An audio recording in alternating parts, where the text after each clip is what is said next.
On today's show, it is part 2 of 2 with myself and Tyler Jones talking all things Hawks after 25 games. We'll get to all of that right now. You are Locked On Hawks, your daily Atlanta Hawks podcast. Part of the Locked On Podcast Network. Your team every day.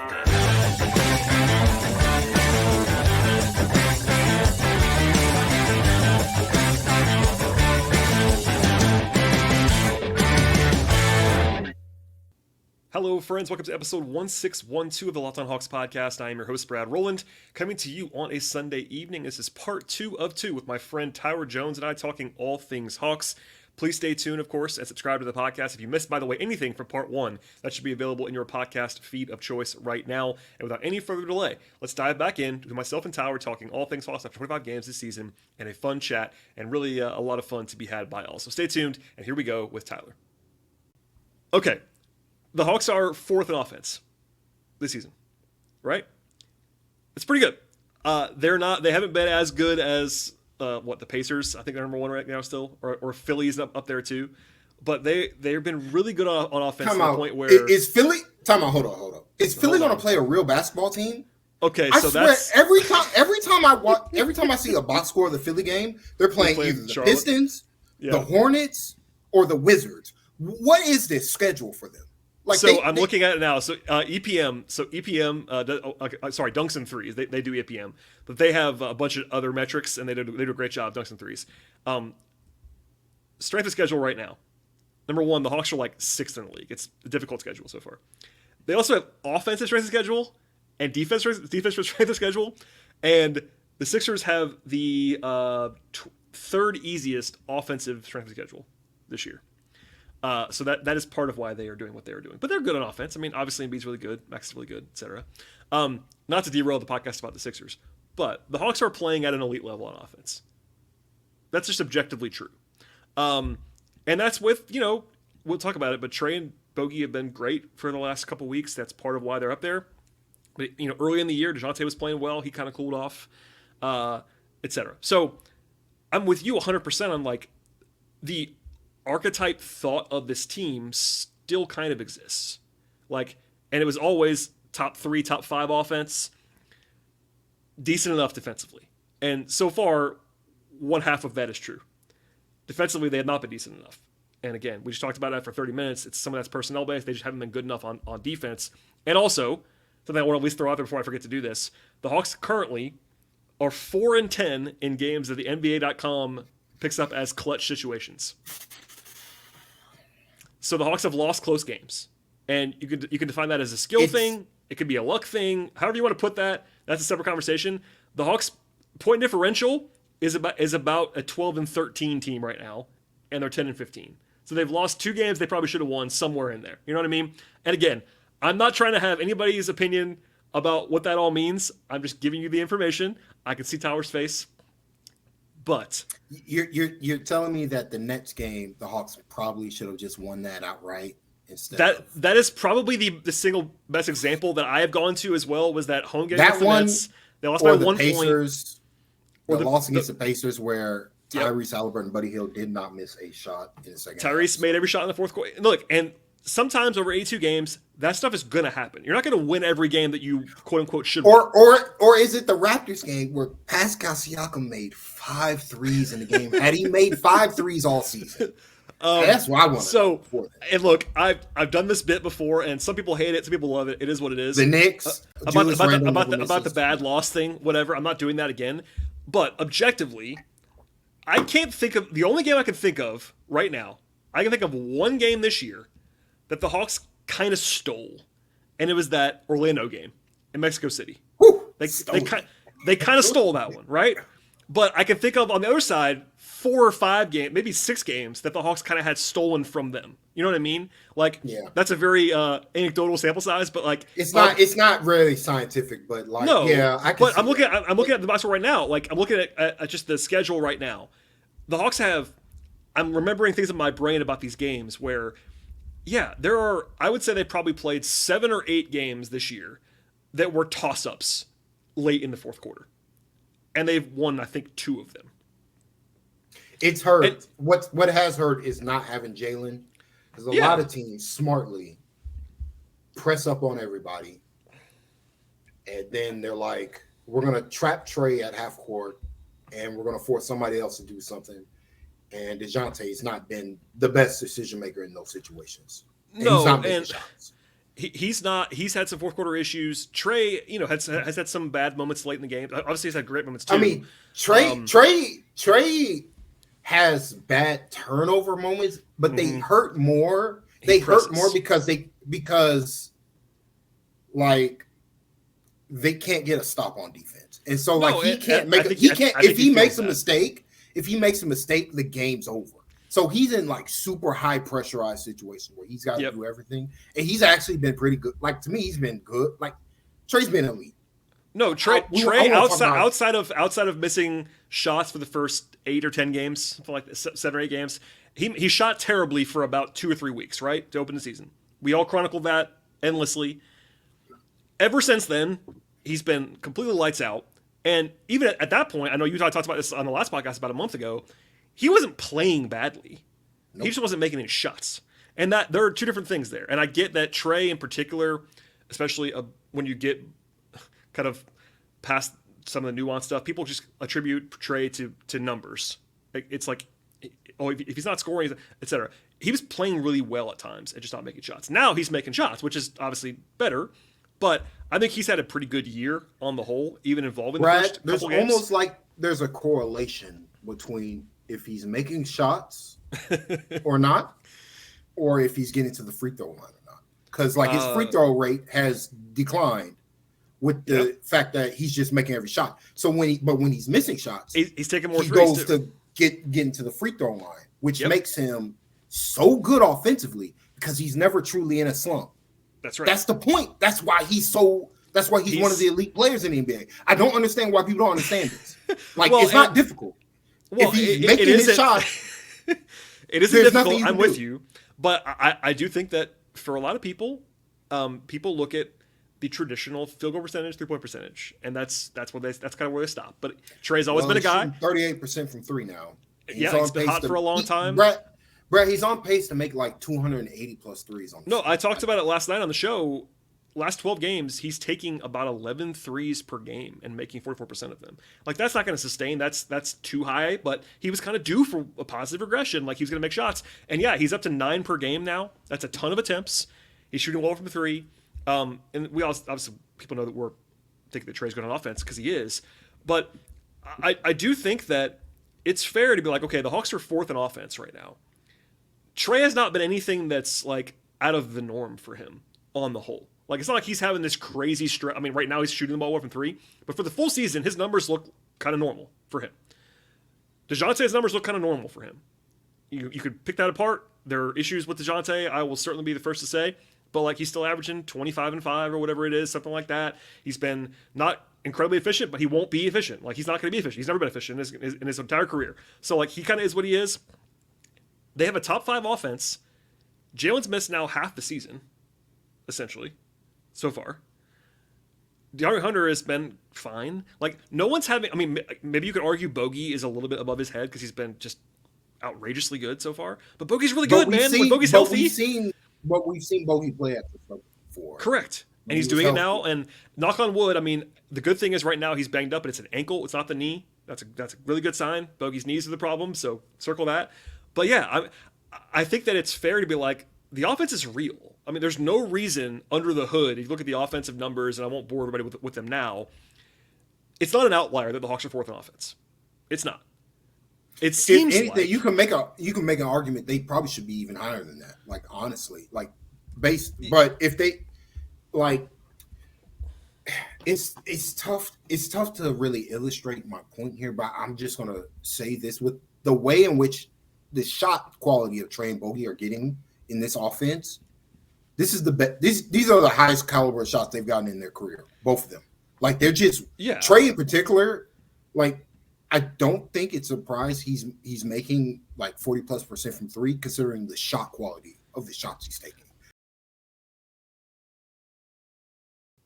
Today's show is brought to you by PrizePicks, and PrizePicks is the largest DFS platform in North America and also the easiest and most exciting way to play daily fantasy sports. And at PrizePicks, you pick 2 to 6 players and then choose whether they have more or less than a certain number of points, rebounds, assists, or other categories across other sports. And win 25 times money on your entries right now. You also have combo projections across sports that includes 2 or more players from different sports, different leagues pushed together in the same projection. And PrizePicks also has a huge selection of sports and stat types not offer anywhere else. They have projections on the NFL, NBA, MLB, NHL, PGA, and many more. And they have a reboot policy at PrizePicks as well. They are the only DFS platform with an injury insurance policy. I've really enjoyed checking out PrizePicks for quite some time now. And I dig in all the time to the NBA world as well as the NFL, college football, etc. And I recommend the experience at PrizePicks at the highest level. It's easy, it's fun, it's sort of intuitive, and I really enjoy digging in all the time. And the place to go to find PrizePicks and all of the exciting opportunities there is prizepicks.com/LockedOnNBA. Use promo code LockedOnNBA for first time deposit match up to $100. One more time, that is prizepicks.com/LockedOnNBA and use code LockedOnNBA when you get there. Check out daily fantasy sports made easy with PrizePicks. Their offense has been much, and I know this is going to sound crazy because they're 10 and 15, and I get that. The way their offense is running, the shots they are getting, just not even just Trae and Bogey, but I agree with that's part of it. Even DeJounte, it's not my favorite shot profile, but he's taking more threes. Like he's doing more of what they want him to do on offense. They're not taking a bunch of bad shots. Like their shot profile is much better than it was in previous years. Is it perfect? No, it's not. But like, again, the underlying metrics on the offensive end of the floor are really good. Go back to that number about dunks and threes in the schedule strength. They're 4th in the league in offense with a top 10 schedule strength on offense. So like they're playing good defenses and they're still scoring on them. And yeah, I mean, I don't think I'm worried really at all. And again, Jalen's absence has felt more on defense, but I've repeatedly made the point they feel it on offense too. Like he's the guy on the team that puts pressure on the rim the most, and he's also the guy on the team that has the best transition player. And they don't have either one of those things right now. So defensively, we talked about it for a half hour earlier, but it is true. Like that's a huge loss. But they miss him on offense too, and he's not been there. And yeah, I'll be the first to say, like, you can probably attribute. Sorry, I didn't mean. Attribute some of DeJounte's recent struggles with the lack of Jalen's ability to just push the ball up the floor, get it to him quickly. Easy where stuff. DeJounte's so much better when he's not going up against a set defense. When he gets to go real quick, get to that little, the 7 to 12 foot mid range that he likes. But it's a better shot for him. Than what he generates for himself in the half court when there's when the action is dead and they need when they need a bucket and it's like 7 seconds left in the shot clock. I prefer DeJounte working with a quicker clock. Jalen helps with that with his transition play.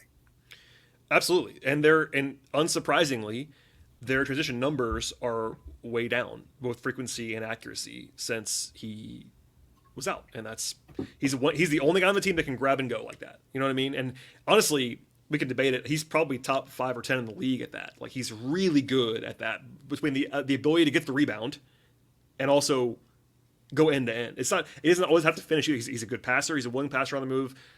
They missed Jalen Johnson. So I saw a stat making the rounds today about how the Hawks are like not that high in like games missed, minutes missed. And look, they actually haven't had bad health overall. No. I will say that there have been years in the past, 2 years ago in particular, the Hawks had a terrible health season and it bit them. Last year, they actually weren't that hurt and people kind of thought they were and they weren't. This year, it's really only been Jalen. But we talked about it earlier, that's a huge loss. And the problem is they're going to probably get banged up at some point elsewhere. It's just that hopefully it won't be Jalen once he comes back. I mean, the thing is, Brad, for the last couple of years, the Hawks haven't been a deep team because, again, the moves they don't make in the offseason. And yes, other teams use the mid-level and maybe use the mid-level and maybe use the trade exceptions. Use every tool in their disposal just to fill out their roster so that you have a Dante Exum off your bench who might not play to begin the season. We don't have to do the hour version of this, but just to say it because you brought it up, the Hawks have 2 years in a row traded a good basketball player who was a starter for them and got nothing back. And yes, they did go trade for Sadiq Bey, so that helped. But that is going from Kevin Huerter and John Collins to Sadiq Bey does not make your team better. It makes your team cheaper, but does not make your team better. And again, the Hawks still have the mid-level right now. If there was a mythical player somewhere in the world right now that wanted to sign for the mid-level, the Hawks could sign that player right now to the full mid-level. They have the whole thing. They just haven't wanted to use it. Okay, so before we get out of here, a couple things. They're 10 and 15. We talked about they're a little bit unlucky. What in your mind, acknowledging that hopefully Jalen will be back in a week or two. I don't know. We don't have an update on Jalen yet, but he's been warming up. He's been jump shots. It's his left wrist, which is helpful. Like he can still shoot. Like he doesn't have to. It's his guide hand as a shooter. I'm doing that on the YouTube for folks. But so I think that's a good sign. He kind of stay in more shape. He can stay in athletic shape. He can shoot a little bit, provided he's back pretty soon. The Hawks are actually currently, as we're recording this podcast, they're in the play-in. They're tied for 10th, but they're in the play-in. So you would, I know the fist pump is there from Tyler. That isn't where anybody wants to be. I will acknowledge that. With that said, nothing's off the table for this team. Like I think that the one thing I've kind of said the last couple, I want to know what you think about this. I think some of their higher end outcomes for the regular season are probably off the table now. Like I thought they could go out there and win 52 games this year. I thought that was possible coming into the season. Not likely, but possible. Go ahead.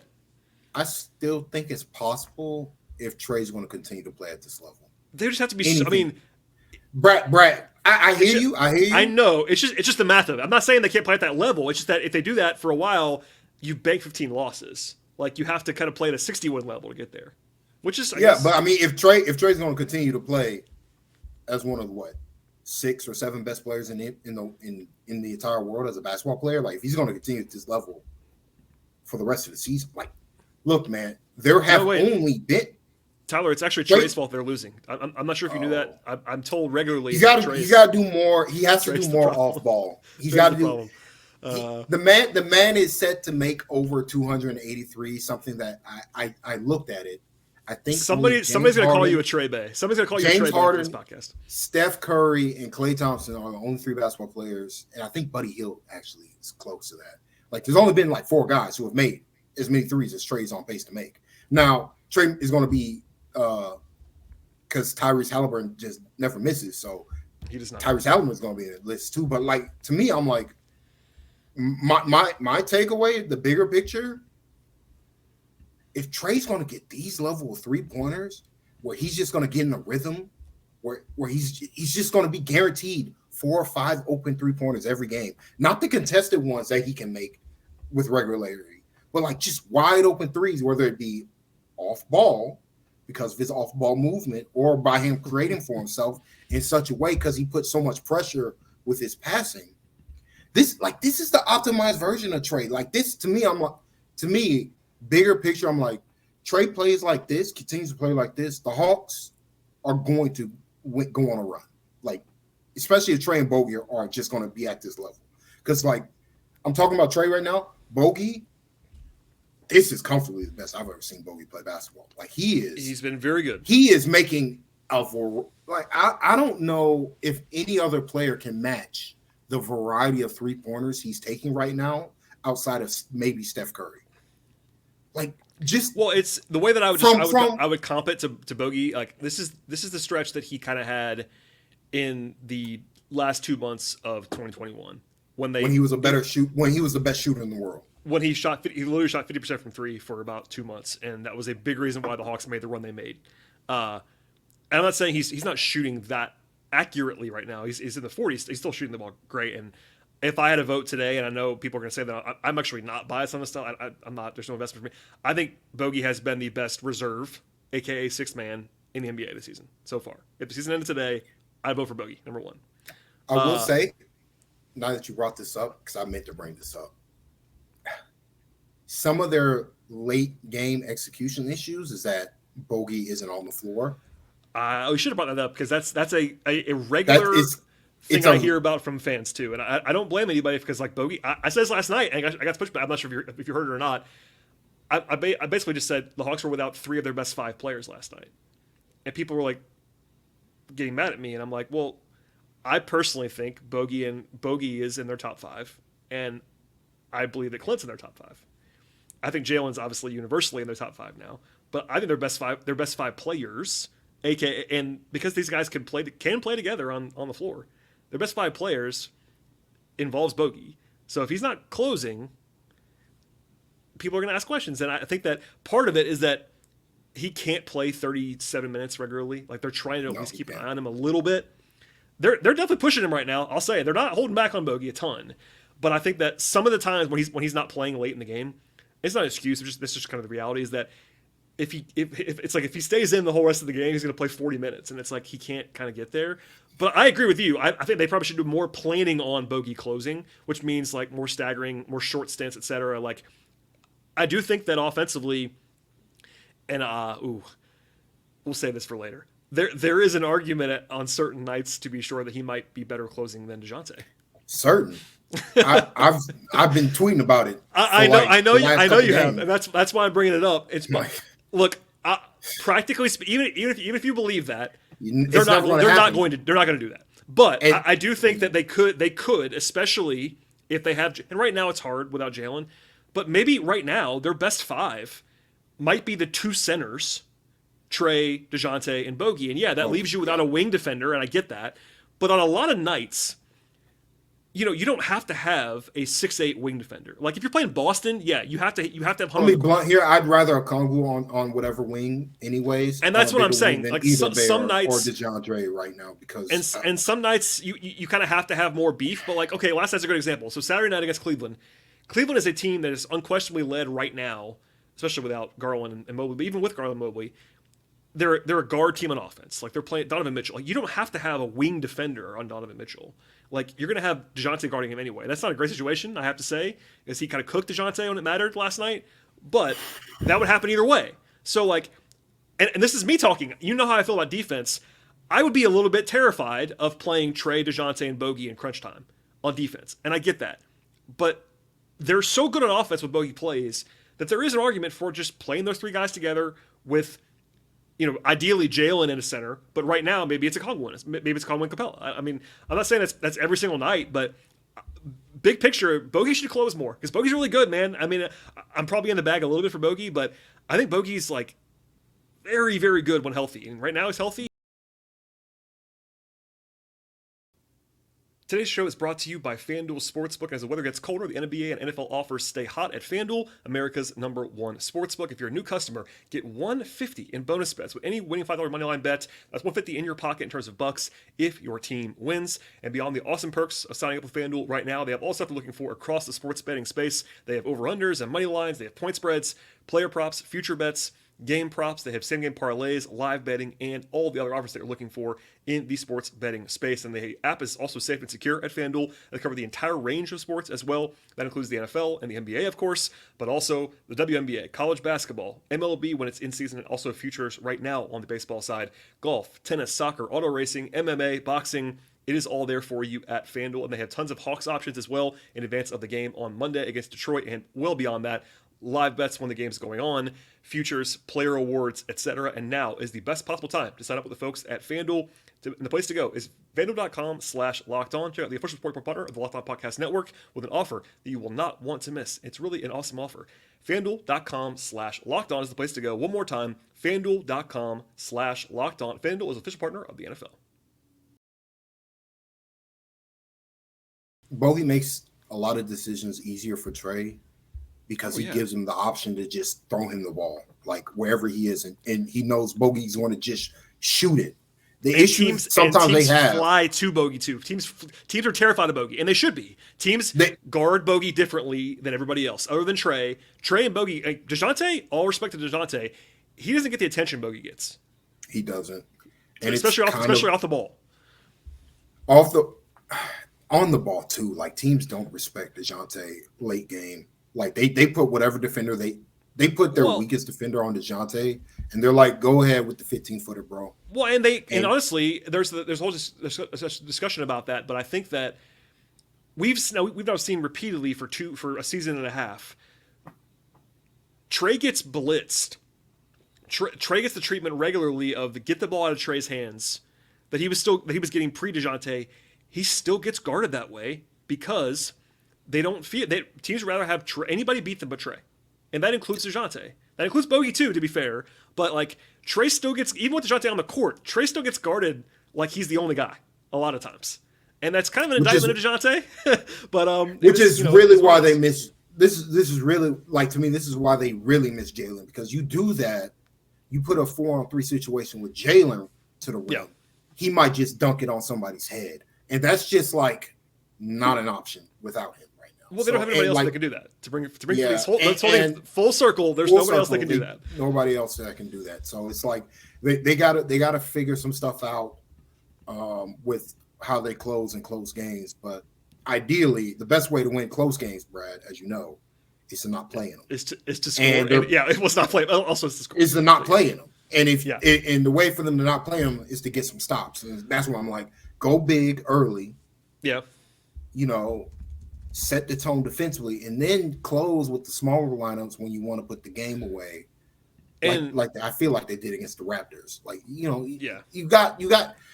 To me, I feel like you need to understand that Clinton and Onyeka are just much better basketball players than your small forwards that you have playing 32 plus minutes every night. Like Hunter and Bay just aren't that caliber of player to where they should be playing 32 plus minutes every game.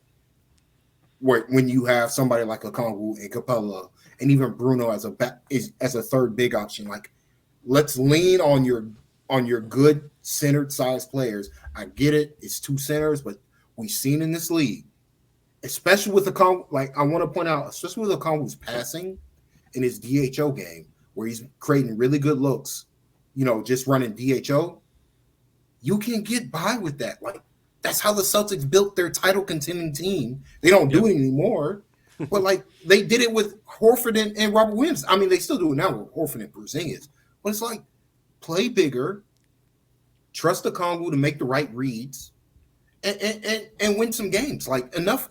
Like, to me, I'm like, I am so done of watching Hunter Bay as a pairing. I hated it, Brad. Yeah, I was blowing up your mentions day one. You were right. I was like, I hate this. It's never going to work. They're not the caliber of player you can play at.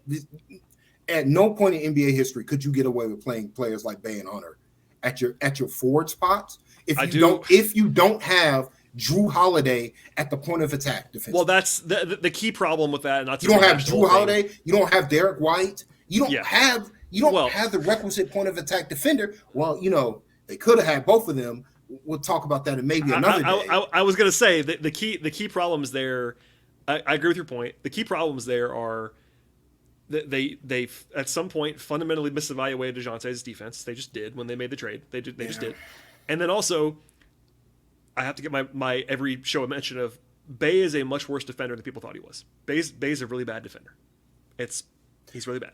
I'm sorry. He masked it by playing super hard, but and he does. And that's the thing. And to be fair to him, he's played better. I feel like he's played better. He has been a little bit better. And look, and the reason why I feel bad is that it's not like some guys on defense. It's an effort problem. Some guys, City plays hard. It's not a situation where he's not bought in. It's that he makes a ton of mistakes, and he's really limited. Just it's the combination. You can't both make a lot of mistakes and also not have the athleticism. That's the problem. And he does. That's the issue. He just doesn't have the athleticism. He does play physically. He uses his size. He's very strong. We've all kind of seen that. But anyway, the fact that one of the reasons why that pairing doesn't work is that if you're playing that pairing with Trae and DeJounte, Hunter is a solid defender. Like, he's not a game changer, and he's a solid defender. But if you have three weaknesses on the court together, and DeJounte is a weakness, I mean, one day people will buy into this. DeJounte is a negative defender. Yeah, man. I feel bad because, like, I think DeJounte overall has been fine. I'm not. Yeah, he's just not piling on DeJounte. I don't want to. He does do good things, and I feel like he's getting Trae some cleaner looks. Like they did some interesting stuff with him. No, they have generally speaking under Quinn integrated Trae and DeJounte way better, and offensively it is making more and more sense. Those guys are figuring. And again, I said it earlier once before on this podcast, but credit to DJ, he still has his tendencies, but he's taking more threes. He's playing off the ball more, and he's less of this like he still loves to probe, take mid rangers, but like he will let a catch and shoot 3 rip now in a way he was not doing a year ago. Like he's bought in more there. And Trae, same thing, like you said earlier. Trae's taking catch and shoot threes. He's moving more. So like it's not about DJ being bad. It's just that defensively, they thought they were getting. I'm not saying they thought they were getting Drew Holiday. They thought they were getting a better defender. They just kind of fundamentally did in the trade. So anyway, we said a lot of positive things. They're still 10-15. Like no one's happy. I can tell you right now, Tyler's not very happy about the state of the Hawks at this moment in time. But I do think that it's going to be interesting to see how they respond because, look, it's not an excuse, and I get accused of making excuses for the Hawks. It's more that I just say what I see. The timing of the Jalen injury was brutal for them. They had a very, really hard schedule as soon as he got hurt, and they lost those games, and those games still matter. But like, again, I keep reading this, but they lost to Boston, Cleveland, Milwaukee, Philly, and Cleveland on the road. Those are all games they were going to be underdogs in, and they lost to and then they had Denver at home. Congratulations, you get the full strength champions at home court. Had Denver at home without Hunter and Jalen, right? Playing possibly the biggest team in the NBA, right? And the two games in this stretch without Jalen, where you could have said the Hawks were either favored or like coin flips on paper to win these games, would have been the aforementioned Brooklyn game that they should have won, and that's the one that they should regret that one. That's one that they let get away at home. That's one that they should have won, and then. The first game in Toronto, they lost. But, like, if you tell me that you're going to split on the road in Toronto, that's not a bad result. So, like, yeah, they're 2-8 without Jalen. Like, that is the reality. And it's bad. You don't want to go 2-8 ever. And I meant to say this earlier about DeJounte, to bring it back a little bit. But, like, in a vacuum, DeJounte's a good basketball player, but part of me does feel like the team would be better if DeJounte was a defense first, like size guard, like somebody who is a very good point of attack defender, who's going to cause havoc on that side of the floor and be more of a floor spacer. Because if you're the issue right now with Trae and DeJounte is Trae's not getting any benefit. DeJounte's getting benefit for playing alongside Trae. I think that's evident in the quality of shots he's able to get for himself. But like Trae's not really like there's really been no boon for Trae in particular playing next to DeJounte, at least offensively. Like there's nothing DeJounte's doing offensively that can't be replicated by what Bogey could possibly do, playing more alongside him. And we'll see. Like the only way to trade DeJounte pairing is really going to work is if DeJounte is just a better defender than what he's shown to be in Atlanta. And he's just not flat out like reality. He's not a good defender. Yeah. He's and actively like not even in the top like 30 defensive point guards.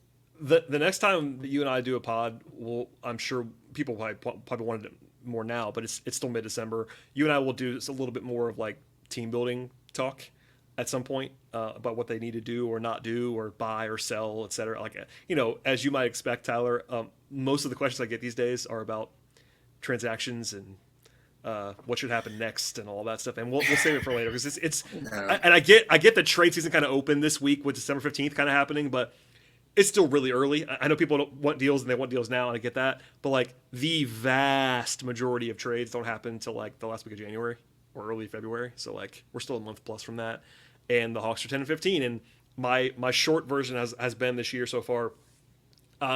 It's really hard to buy when you're 10-15. Even if you have a reason why you're 10-15. And from this entire conversation, you and I feel like that they're better than this. I think that I can speak for you, I think, on that. They're better than this. But it's really hard fundamentally to make a win now move when you're 10th in the Eastern Conference. Like it's just not. That's not going to happen. Probably. Maybe it will. I don't know. Maybe Tony will just come in and be like, "We're doing it." That might happen. You have a very active. They're going to trade for Gallinari and Dylan Wright. Can you imagine if they traded for Gallo and Delon? That'd be great. They could use both of them. They could. That's 100% true. All right, we could go another hour. We won't do that. I'll have you back soon. I appreciate you doing this. I wanted to get you booked before any Christmas holiday-related travel, so I appreciate you doing this on a Sunday. Busy time for the Hawks. They're playing again Monday night. I said it before yesterday. I'll say it again now. An absolutely no upside spot for the Hawks on Monday. If they win, no one cares because they just beat the Pistons. If they lose, it's the end of humanity. So that's gonna be fun. They're gonna. I can't wait. They're gonna lose. Brad, me and you both know they're gonna lose tomorrow, especially if Capella's not healthy. Every Hawks fans mentioned this already. The Hawks have just for everybody knows this. Capella, Bogey, and Hunter are all questionable.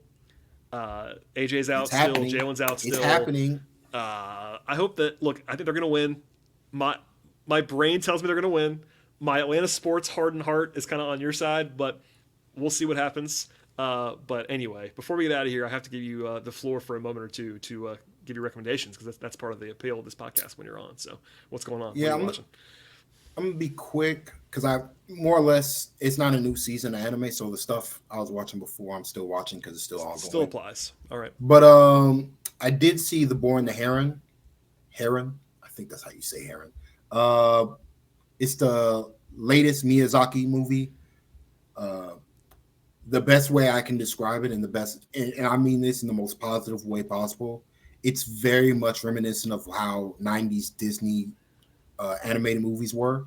So, like, if you are a fan of Aladdin or a fan of Pocahontas, Lion King, stuff like that, it's a very similar vibe. It's granted, the reality is those movies got that from Miyazaki, who is an absolute legend. So if you're interested in anything animated, I cannot recommend going to watch that enough. It is different. It's not, Miyazaki does not make anime movies. He's not an anime person, but they are animated movies, if that makes sense. So go give that a watch if you're a fan of his, or if you're just a fan of art in general, because I had a great time watching it. And it's a slower movie, but it's a lot of show not tell as well. A lot of it you're going to have to catch on your own. They don't tell.